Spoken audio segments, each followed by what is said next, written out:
Okay, if work is my worship, and it is because it's the same Greek word, avada. It's my work is my worship. Okay, how have I worshiped you this week? Through my business. How will I continue to do that? How can I continue to do that? And then I asked the Lord to show me, have I been a good steward? Am I stewarding this business the way you want me to, not the way I think? 'Cause I'm really good at what I think, Yeah. but but asking him what he thinks.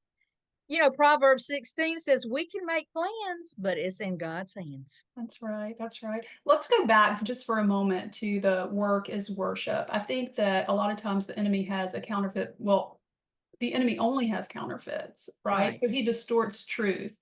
There's really, I guess, in a way, no lies. He just distorts truth. He's not creative at all. So the fact that we believe that the Lord made our work as a form of worship, the enemy's version of that, I think, is to worship your work. Right. And That's right. so I think that that is so cool that you said that because it's sometimes there's such a fine line between truth and then the distorted version of truth, and we don't realize the difference. I think some people do struggle with pouring themselves into their work in a way that may seem great because they're so focused, they're so attentive, but it's kind of what they're not doing. So they may be escaping using their work, all of these things. And so I don't know why it just feels so important to really focus on that understanding of God created work as a form of worship. And when you are in alignment with what his will is for your business and your life, um, going to work is no longer like work. It is literally like go worship, it's that feeling of worship.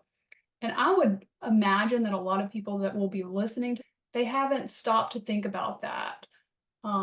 If praying for their business is something new that they're doing. So that was a little tangent. You're going to hear those from me from time to time, but I think it's important when something starts stirring in one of us just to say it because there's someone that will be listening that has not ever had the opportunity to understand the difference there and the subtle sneakiness of the enemy.